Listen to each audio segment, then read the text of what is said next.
Graças e paz, queridos. Abra sua Bíblia, Salmo 6. Salmo capítulo 6. Obrigado, irmão.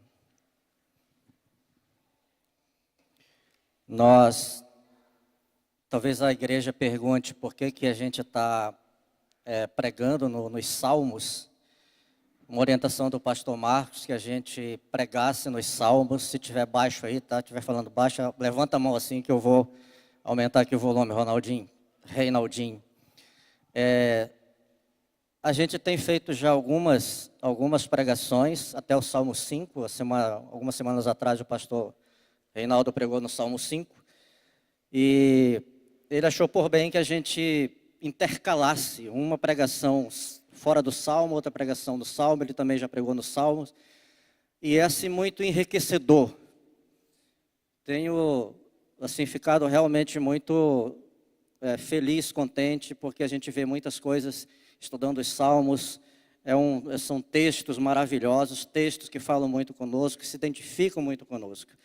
Salmo 6 diz assim a palavra do Senhor: Senhor, não me repreendas na tua ira, nem me castigues no teu furor. Tem compaixão de mim, Senhor, porque eu me sinto debilitado. Sara-me, Senhor, porque os meus ossos estão abalados. Também a minha alma está profundamente perturbada. Mas tu, Senhor, até quando? Volta-te, Senhor, e livra minha alma. Salva-me por tua graça, pois na morte não há recordação de ti. No sepulcro, quem te dará louvor? Estou cansado de tanto gemer. Todas as noites faço nadar o meu leito. De minhas lágrimas o alago. Meus olhos de mágoa se acham amortecidos, envelhecem por causa de todos os meus adversários. Apartai-vos de mim, todos que praticais a iniquidade, porque o Senhor ouviu a voz do meu lamento. O Senhor ouviu a minha súplica, o Senhor acolhe a minha oração. Envergonhem-se, sejam sobremodo perturbados todos os meus inimigos, retirem-se de súbito, coberto de vexame. Pai, queremos te glorificar, queremos te exaltar, ó Deus, pela tua palavra, que ela encontre, Senhor Deus, no coração de cada irmão aqui presente e das famílias também, Senhor Deus, aqueles irmãos que estão nos ouvindo nessa manhã. Pai querido, em nome do Senhor Jesus Cristo, fale conosco, Espírito Santo de Deus, leve essa palavra, Senhor Deus, de encontro às nossas necessidades, de encontro às nossas limitações. Pai Santo querido, e faz algo sobrenatural, como o Senhor fez na vida dos salmistas, que o Senhor, Pai Santo querido, se manifeste de uma forma grandiosa, de uma forma poderosa, Senhor Deus, Pai, em nosso ser, Pai. Te glorificamos em nome do Senhor Jesus Cristo, amém e amém. Fique à vontade, queridos. Salmos,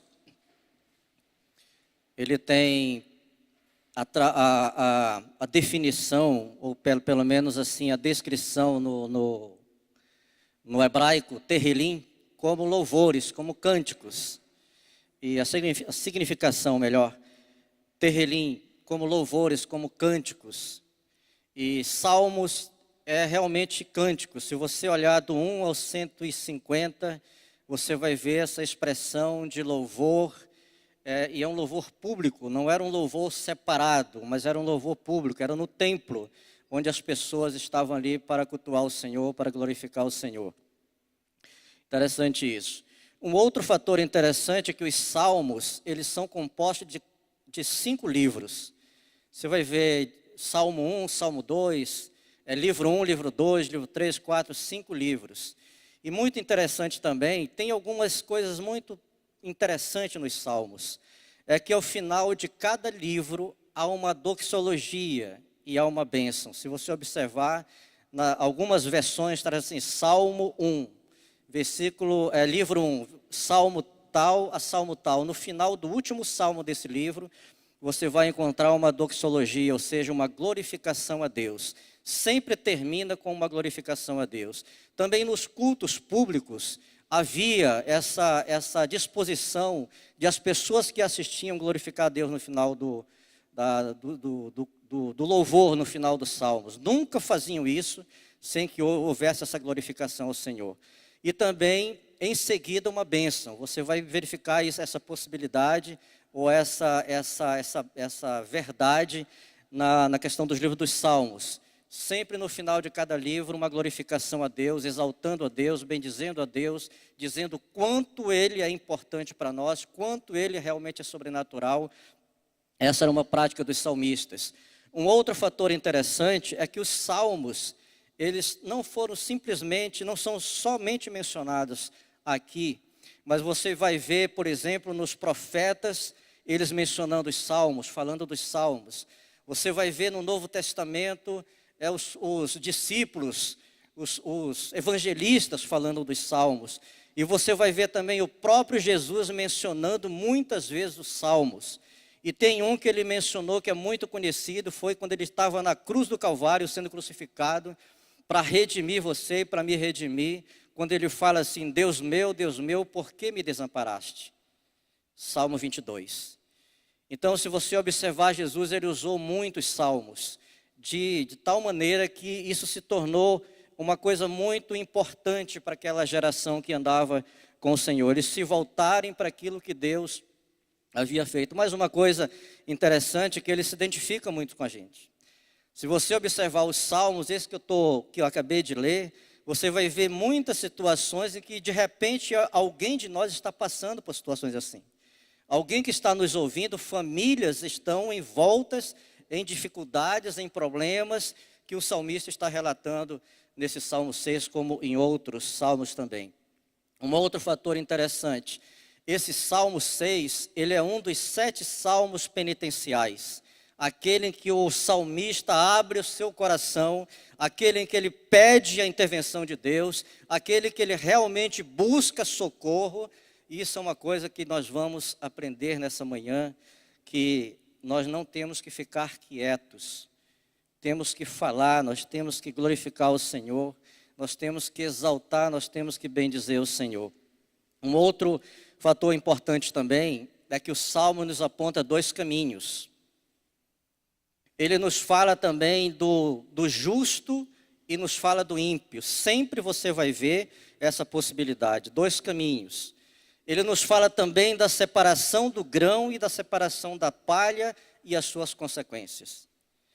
Começa lá no Salmo 1, do Salmo 1 até o Salmo 149, porque 150 é a doxologia inteira. Mas você vai ver que do Salmo 1 ao Salmo 149, você vai ver essa situação, 2 caminhos. Você vai ver uma possibilidade, Deus te apontando uma possibilidade. Você vai ver essa separação do grão e da palha, e você vai ver esse caminho do justo e o caminho do ímpio. Salmo 1, ele diz assim: bem-aventurado o homem que teme o Senhor, que não se assenta no caminho dos ímpios, que não anda no caminho dos ímpios, não se assenta na roda dos escarnecedores. Antes ele é como árvore plantada junto às águas correntes e dá o seu fruto no tempo certo. E as suas folhas são verdejantes. E ele faz um paralelo assim: mas o ímpio não é assim. Antes ele é como palha lançada sobre o vento. E no final ele diz assim: bem-aventurados os justos, mas os ímpios não prevalecerão. Então ele faz esse contraponto entre uma coisa e outra, entre você escolher um caminho, uma consequência, e você escolher um outro caminho, outra consequência. Entre você ser justo, uma consequência, e ser ímpio, outra consequência. Entre você ser grão e ser palha, também uma consequência. É interessante, queridos, porque assim ele vai mostrando isso. Não é por acaso que os profetas usaram muitos salmos para falar de verdades, para estabelecer verdades nas suas pregações, nas suas ministrações ao longo disso aí. Um outro fator interessante, nesses salmos chamados penitenciais, você vai ver muitas expressões: salmos penitenciais 6, 32, 38, 5:2, 102, 130 e 143. Em algumas versões ele traz lá também o salmo penitencial, o salmo de alegria, salmo de exaltação, alguma coisa que traz no texto lá do salmo. E uma das características desses salmos penitenciais é que ele vai realmente falar de coisas interessantes para nós. Meus ossos, por exemplo, que ele vai mencionar: meus ossos estão doloridos, meus ossos estão enfermos. a minha alma está profundamente abatida. Quando você lê esses salmos, chamados penitenciais, você vai ver essa expressão muito comum nesses salmos. Meus ossos estão doloridos, meus ossos estão enfermos, a minha alma está profundamente abatida. O que ele está querendo dizer com isso? O que o salmista queria dizer com isso? Qual é a verdade, né, desse salmo, dessa palavra para as nossas vidas, quando ele fala dessas coisas? Primeiro, ele demonstra que esse sofrimento ele não era um sofrimento unidimensional. Ou seja, não era simplesmente os ossos, o corpo do profeta que estava passando por uma situação difícil. Não era o seu sistema emocional que estava abalado, abatido. E não era também o seu espírito somente que estava abatido, mas era um conjunto de coisas. E quando ele clama isso, ele está pedindo que esse conjunto de problemas fosse resolvido. Que Deus olhasse dos seus céus, que Deus se levantasse, usa uma expressão assim, levanta-te em meu socorro, e resolvesse esse problema, que não era simplesmente um problema físico. Não era simplesmente uma dor que ele estava sentindo naquele momento, não era um problema emocional, alguma coisa que estivesse atingindo sua cabeça, seu coração, sua alma. Não era alguma coisa que o seu espírito se sentisse abatido, mas era algo que fazia um conjunto, que era um conjunto da vida do salmista. E ele é muito preciso nessas informações, nessa questão de você pedir que ele resolvesse essa questão da sua dificuldade. Um outro fator interessante que nesses sofrimentos que os salmos penitenciais falam, questão de sofrimento, estou sofrendo, ele coloca aí as dúvidas, ele coloca inquietudes, ele coloca os conflitos, as frustrações, ele coloca as súplicas e angústia, ele coloca dor. Aí você vai imaginar que por que esse salmo se identifica muito com a gente, Mateus. Porque cada um de nós está passando, ou já passou, ou vai passar por alguma situação mariana desse tipo. Não somos imunes a isso. Ah, mas eu tenho Cristo, eu confessei Jesus. Você não é imune a isso. Os profetas não foram imunes a isso. Salmistas não foram imunes a isso. O próprio Cristo não foi imune a isso. Deus meu, por que me abandonaste? Por que me desamparaste? Então é uma situação que a gente vai percebendo e vai aguardando, armazenando isso no teu coração, porque a gente vai ver assim como isso fala tremendamente conosco. Um outro fator, queridos, que nós vemos aqui é que o mesmo Deus, né, quando ele fala desses conflitos, dessas inquietudes, esse mesmo Deus, texto lá de 1 Tessalonicenses 5:23, o mesmo Deus de paz vos santifica em tudo, e o vosso corpo, e a vossa alma, e o vosso espírito sejam conservados íntegros, irrepreensíveis para o dia da vinda do nosso Senhor Jesus Cristo. Nós da Igreja Batista, do segmento Batista, nós acreditamos nessa tricotomia de corpo, de alma, de espírito. Alguns segmentos acreditam simplesmente em alma e corpo. Entendem que a alma é a mesma coisa que o espírito. Nós acreditamos diferente. A nossa alma é alma, o nosso espírito é espírito e o nosso corpo é corpo. A nossa alma se comunica conosco. O nosso espírito se comunica com Deus e o nosso corpo se comunica com o mundo. Daí a gente entender. É um dos poucos textos na palavra que aparece essa diferenciação entre alma, entre espírito, alma e corpo. Mas aqui o Senhor está dizendo que esse conjunto, aqui a palavra está dizendo que esse conjunto de coisas, corpo, alma e espírito, sejam considerados íntegros. E o que significa íntegro? Completo. Sarado, são, salvo, irrepreensível para o dia da vinda de Cristo. Ou seja, quando o Senhor vier nos buscar, a qualquer momento que nós formos arrebatados, esse conjunto de coisas em nós, que completa o nosso corpo, ele vai ser levado completo, íntegro, cheio, sarado, irrepreensível. não vai doente. Amém? Não vai doente. Isso é uma certeza que a palavra nos dá. Então, essa questão desse paralelismo dos salmos, esse contraponto de justo, ímpio, né, palha, grão, a gente vai sempre ver, e também eu quero me valer disso aí para a gente estar terminando, né, concluindo não terminando a mensagem, mas entrando no corpo da mensagem, precisamente. E essa palavra eu dei o título de Mas tu, Senhor, até quando? Tem uma palavra do pastor Davi também, há mais ou menos um ano atrás, que ele fala no Salmo 13, sobre um texto, sobre o título, até quando? Muito interessante, bem assim, pontual. Depois os irmãos confiram lá, tem esse título, até quando? Tem mais ou menos um ano que ele pregou sobre isso. Então assim, a gente se valendo disso, dessa questão dos dois caminhos, dessa questão do justo, da questão do ímpio, e essa questão do grão e da palha, lá no versículo, eu vou usar os versículos compostos, de 1 a 5, que a gente já leu, e ele tem uma coisa que ele fala lá no versículo 4, versículo 2 e versículo 3.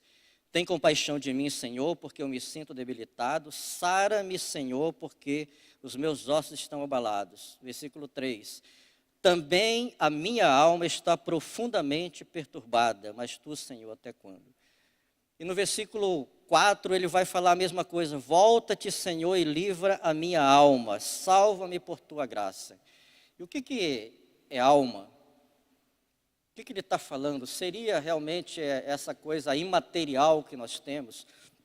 Lá no Gênesis, por exemplo, a gente vai ver algumas definições de alma, de Gênesis até Apocalipse, a gente vai ver algumas definições de alma, mas precisamente lá no hebraico, ele vai dizer que essa alma chama nefesh. A tradução de alma no Velho Testamento é nefesh. Lá no Novo Testamento vai chamar de psique, mas eu gostei muito dessa palavra, dessa tradução nefesh no Velho Testamento. E o que significa? Em primeiro plano, a respiração. A nossa respiração, o princípio da vida, o homem como ser animado. Lá no Gênesis 2, versículo 7, ele fala que ele soprou nas narinas daquele boneco e fez alma vivente, Adão. Então, nefesh, soprou aquele fôlego de vida e ele se tornou um ser animado. Não era mais simplesmente um boneco de barro, se tornou um ser vivente. Um outro fator interessante para a alma também é as funções corporais ou afetivas ligadas entre si. Guarda no teu coração. As funções corporais ou afetivas ligadas entre si. Interessante, queridos, que quando Deus ele fez Adão, ele criou os dois, criou o homem e a mulher, e depois ele forma o homem e a mulher, e depois a palavra diz que ele deu um profundo sono para Adão, e da sua costela, ele tirou, do seu corpo ele tirou uma costela, e da costela ele fez Eva, fez a mulher, e apresentou para Adão. E a resposta de Adão para Deus, verdadeiramente, ela é osso dos meus ossos, é carne da minha carne, ela se chamava varoa, porque do varão foi tirada. Essa expressão, osso dos meus ossos, carne da minha carne, varoa, nefesh. Significa que esse Adão era parte dessa Eva, ou era alma dessa Eva, e essa Eva era parte desse Adão, era alma desse Adão. Pastor Adilson, inseparável. Inseparável. Osso dos meus ossos, carne da minha carne, se chamará varoa, nefesh. Um outro fator importante também, quando Abraão, ele viaja, tem um problema grande de fome, ele sai dali e vai para o Egito, e de repente ele se encontra no Egito, e Sara, a palavra diz que Sara era uma mulher muito bonita, muito formosa, já próximo aos seus 80 anos. E eles vão para o Egito por conta da fome, e de repente ele fala para Sara assim, olha, você quando chegar no Egito, você fala que você é minha irmã, porque eu temo que o faraó queira você e me mate por conta de você que é formosa. A palavra minha irmã, nefesh, minha alma. Você vai dizer para Faraó que você é minha alma. E eu também sou sua alma. Amém, queridos?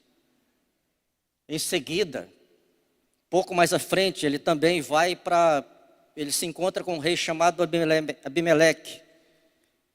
E aí, quando ele se encontra com o rei, Sara também está com ele.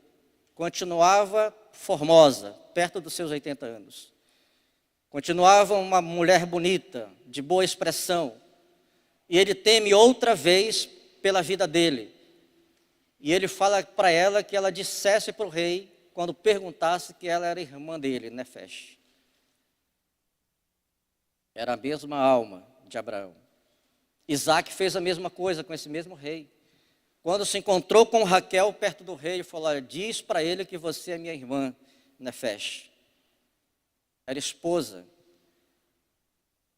Quando Jacó foi para o Egito, a palavra diz que eles foram para o Egito porque José estava lá, com 69 pessoas, vidas. E estava 70 pessoas no Egito. A palavra pessoas ou alma, tem algumas versões que falam alma mesmo. A tradução é nefesh. Então, essa questão de você ter, essa questão corporal, e essa questão que você tem, essa ligação entre si, nefesh. Se a gente traduzisse hoje, irmãos, famílias, estou com meus 2 netos ali atrás, minha esposa, eles são nefesh. Fazem parte da minha alma. Eu faço parte da alma deles. Elizabeth é minha alma. Eu sou a alma de Elizabeth. Isso é um negócio muito bênção, mas que nos faz pensar muitas coisas. Nos leva realmente a buscar muitas coisas. E aí o Salmo está falando isso. Alguns salmos vai estar falando isso, minha alma. Não sou simplesmente eu que sofro. As nossas dificuldades, nossos problemas, as nossas limitações, as nossas fraquezas, as nossas angústias, ela não atinge simplesmente a mim. Mas na maioria das vezes as pessoas que estão ao nosso redor, corporal, ou que fazem parte do nosso círculo, né, de DNA, digamos assim, para entender. Isso é interessante, queridos. O outro fator interessante, pergunta lá no versículo 3, ele diz assim, olha, também a minha alma está profundamente perturbada, mas tu, Senhor, até quando? Parece uma pergunta um pouco ousada, uma pergunta um pouco direta.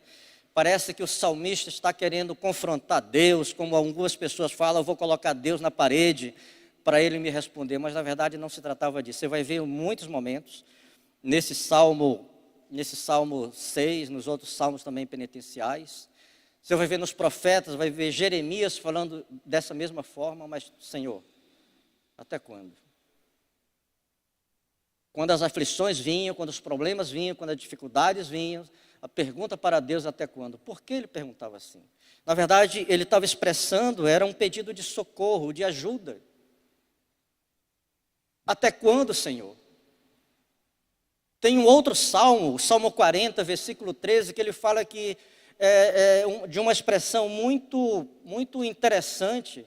Ele diz assim, olha, praza-te, Senhor, em me ajudar. Essa palavra praza-te, Senhor, não te demora. Vem rápido. Eu preciso da tua ajuda, eu não aguento mais. Socorre-me. Vem depressa, Senhor. Entenda isso, que às vezes a gente precisa realmente gritar. Gritar. Nós estamos num processo tão incrível de dor e sofrimento que simplesmente não vale a pena a gente falar, nós temos que gritar. O povo do Egito, quando estava sendo oprimido lá por Faraó, 430 anos oprimido, Teve um momento que eles não tinham mais forças. A palavra diz que eles gemiam, e aquele gemido chegou a Deus. Ele baixou os céus, inclinou seus ouvidos, para ver se aquele gemido era daquele jeito como estava acontecendo. Tem momentos que só palavras não vale. Nós temos que realmente gritar, pedir socorro, pedir ajuda. Salmo 13, Salmo 70, versículo 1, ele fala a mesma expressão: Senhor, praza-te em ajudar-me, dá-te pressa em socorrer-me, vem depressa, eu preciso do Senhor, não te demora. Precisamos disso, queridos. Um outro fator interessante que a gente vê nisso, por que os salmistas clamavam dessa forma, por que nós temos que clamar dessa forma, diante de tantas dificuldades. Umas 3 semanas atrás, eu assisti um documentário, CNN Soft, falava sobre suicídio. E é interessante que se tabulava que suicídio ele começava a partir da depressão. E ali veio profissionais de saúde, a maioria profissionais de saúde, e esse documentário foi sugerido por um médico que perdeu a sua filha com 16 anos. E uma coisa que eles tabularam que eu achei muito interessante, que o suicida não dá sinal. Não há nenhum sinal de que isso vai acontecer. A filha do médico era uma menina estudiosa, notas excelentes na escola, bons relacionamentos, comunicação perfeita, sadia. Mas morreu vítima de suicídio. E ele sugeriu esse documentário. Profissionais de saúde mental, profissionais de outras especialidades, eles veem realmente que não é a depressão, mas um negócio chamado ansiedade. Ouvi isso, igreja? Quando eu estava assistindo esse documentário, me vinha à mente realmente aquilo que a palavra do Senhor diz para a gente. Filipenses, ele disse assim: não andeis ansiosos de coisa alguma. Ante as vossas petições sejam em tudo conhecidas diante de Deus, pela oração, pela súplica, com ações de graças. Olha o Salmo. Não andeis ansiosos, preocupados. Ante as vossas petições sejam conhecidas. O que eu estou passando? E outro fator interessante, Mariana, é que a faixa de idade em que ocorre isso, segundo o documentário, de 14 a 29 anos. E na maioria homens. Homens que não querem falar, homens que ficam entronizando aquele sofrimento. Homens que têm vergonha de expor a sua necessidade. 14, 29 anos. Tem também registros a partir dos 60 anos, mas são poucos. Tem também mulheres, mas o percentual é muito pouco. 2019, a Organização Mundial de Saúde, ela fez uma pesquisa ao redor do mundo, e todos os países que ela pesquisou, o Brasil foi que teve um índice maior de ansiedade. 19 milhões de pessoas se declararam ansiosas ao extremo. Não aquela ansiedade que você tem porque, sei lá, naquele dia amanheceu mal. Não, uma coisa crônica. Não andeis ansiosos. Pelo quê? Por coisa alguma. O que você está sentindo, as suas petições sejam conhecidas diante de Deus. Pela oração, pela súplica, pelo pedido desesperado, pelo pedido angustiado, pelo pedido de socorro urgente, e depois agradeça. E a palavra continua: e a paz de Deus, que é um antídoto para tudo isso, e a paz de Deus, ela vai realmente fazer uma diferença na sua vida. Aleluia. É interessante, queridos, que também nesse documentário, da CNN Soft, eles dizem que a cada 45 minutos uma pessoa suicida no Brasil. A cada 45 minutos uma pessoa suicida no Brasil. E não dá sinal. Pelo menos não é o que se pensa a nível de medicina. Mas eu vou te mostrar que, de repente, a pessoa dá sinal para nós. Ontem mesmo, estava vendo um documentário da CNN Soft também, sobre cuidados paliativos, Mariana. É uma especialidade que existe hoje na medicina, não muito tempo atrás, recente, para cuidar daquelas pessoas terminais, pessoas que a medicina imagina que não tem mais jeito, ou que vai para casa, ou que fica nos hospitais, simplesmente mantendo, e criar esses especialistas, médicos especialistas, para dar mais conforto. Às vezes a pessoa diz assim, não, vamos levar música para eles. Nós vamos levar filosofia para os seus últimos dias. Ou se ele é religioso, nós vamos falar um pouco de religião para ele. Eles entendem que a vida dessas pessoas está nas mãos da medicina, está nas mãos de Deus. Está nas mãos de Deus. E muitas dessas pessoas que sobreviveram ao suicídio, ou aquelas que intentaram, mas não foram à frente, voltaram, elas trazem testemunhos que vai realmente assim nos impactar muito. Um outro fator interessante que nós vemos, tem um autor, lançou um livro chamado Descontraindo a Ansiedade, lançado no Brasil pela editora Sextante como Desconstruindo Ansiedade. É o doutor, psicanalista, PhD em neurociência, Judson Breuer, ou Jadson Breuer. É uma coisa muito interessante. Ele diz assim que a ansiedade que tem levado muitas pessoas a óbito no mundo, ela realmente é um hábito.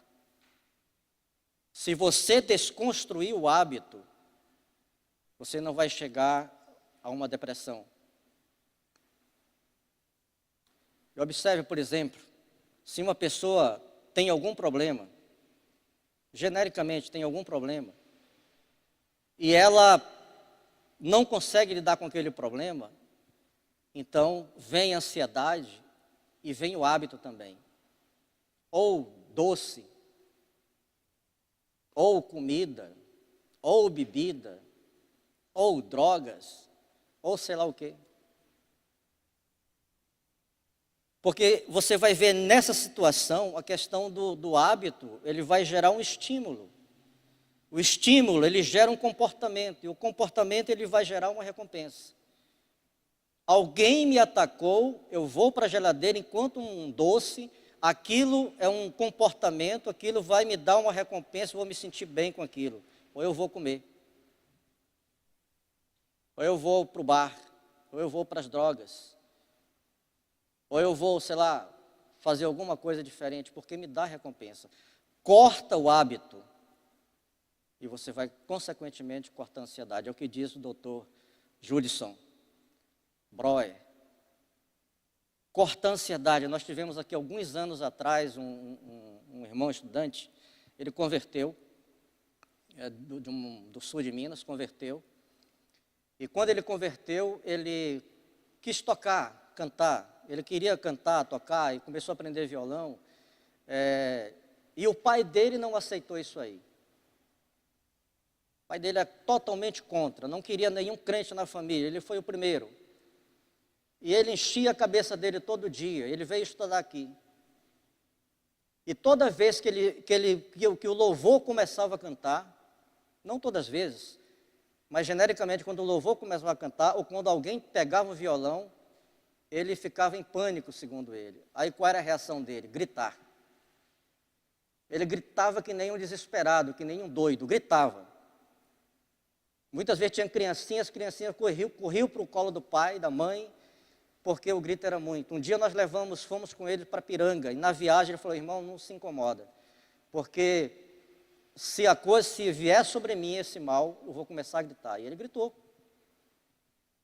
Gritava desesperado. Lá no culto nós falamos para os irmãos que isso podia acontecer, aconteceu. No momento do louvor que ele estava tocando, ele começou a gritar. Qual era isso? Um hábito. Ele tinha que cortar aquele hábito. Toda vez que ele via um violão, ouvia um louvor, vinha aquela angústia do pai falando para ele que não queria que ele fosse um servo de Deus. Esse irmão venceu. No dia da formatura, o pai estava aqui. No dia do culto, que foi feito para os formandos, que eram da igreja, o pai também estava aqui.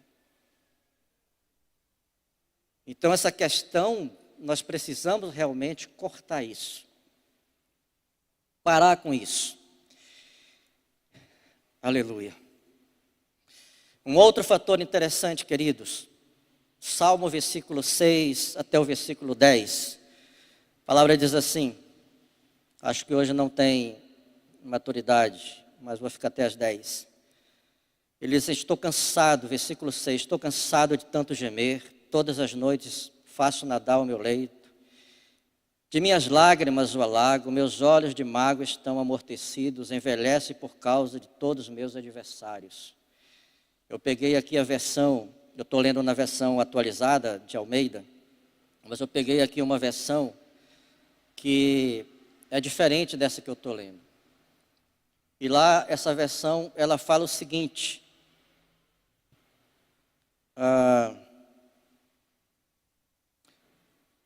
deixa eu ver, 6, meus olhos derretem, versão é a King James e a versão Jerusalém. Meus olhos derretem de tristeza pela insolência dos meus opressores, ou pela insolência dos meus adversários, ou dos meus inimigos. Esse é o termo que eu encontrei original, pela insolência. O que significa insolência? No termo original é atecar. E o que significa atecar? Malfeitores, inimigos, opressores, adversários. E o que significa uma pessoa insolente, arrogante, petulante, desaforada, descomedida, que se coloca acima da minha dor, da sua dor e do seu sofrimento. E o salmista ele diz assim, versículo 7, meus olhos de mágoa se acham amortecidos, envelhece por causa de todos os meus adversários. Quem são, ou quem eram os adversários do salmista? Quem são os nossos adversários, nossos inimigos? Quem são aquelas pessoas que realmente se colocam acima da nossa dor? Não são as pessoas que estão distantes. São aqueles que estão próximos. São aqueles que conhecem do nosso sofrimento, sabem da nossa dificuldade, das nossas necessidades. E você vai ver coisas interessantes que o Salmo chama atenção, para que a gente vigie. Para que a gente vigie, igreja vigia. Como diz a palavra o tema desse ano, vigiar e orar, e vigia primeiro. Depois você ora. Vigia. Vigia quando vier esse sentimento de angústia, para você não ficar entronizando isso. Fala dele.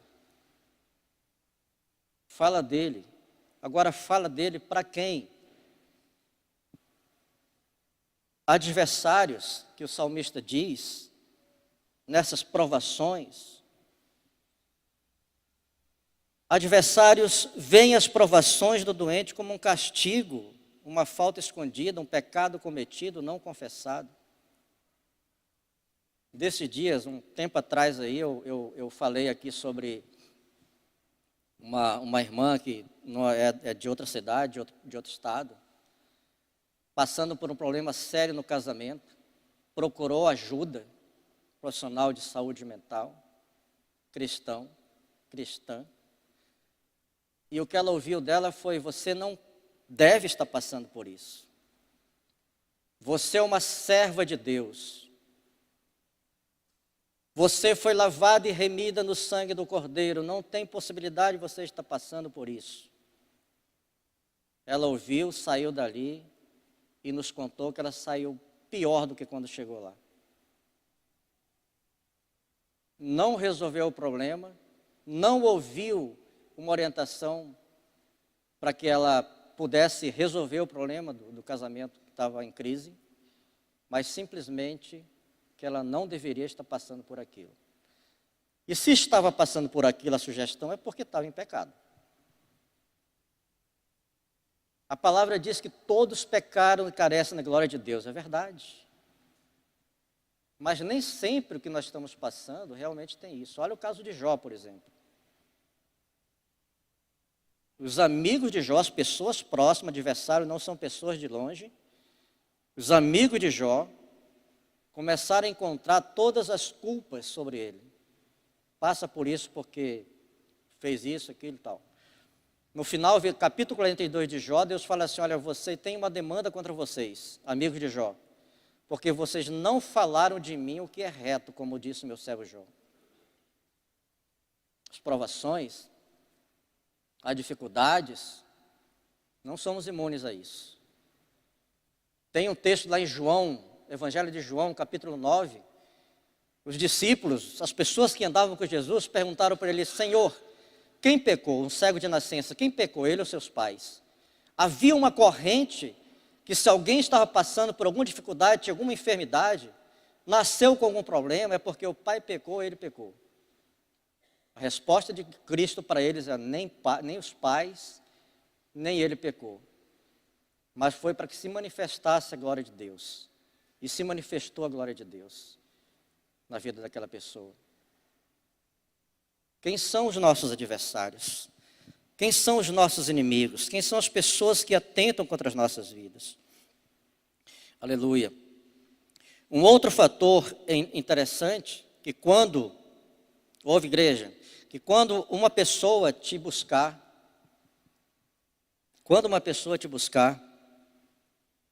isso pode acontecer, isso vai acontecer em algum momento na sua vida. A maioria das vezes, aquelas pessoas que voltaram de um suicídio, que não fizeram o ato, não cometeram o ato, aqueles que cometeram, mas sobreviveram, e que voltaram, o testemunho delas é que quando elas procuraram uma pessoa, a resposta era parecida com essa da irmã. Tipo, você não precisa estar passando por isso. E a maioria deles falando assim, o que a gente queria era simplesmente que alguém nos ouvisse. Alguém nos ouvisse. A gente não queria um conselho. A gente não queria dizer que, olha, você vai para o culto, vai orar mais, vai ler mais a Bíblia, clama mais, te converte. Elas só queriam ser ouvidas. O que na maioria das vezes acontece isso. Está passando por isso? Clama mais. Busca mais a Deus. Quando chegar alguém, queridos, para você, se porventura chegar, espero que não, com problemas assim, ouça. Fique quieto. No máximo que você pode fazer é chorar com essa pessoa, mas fica quieto. Sinta a dor que ela tem. Sinta a angústia, sinta o sofrimento. Chore junto com ela. E tem um outro Salmo 42, 5:11.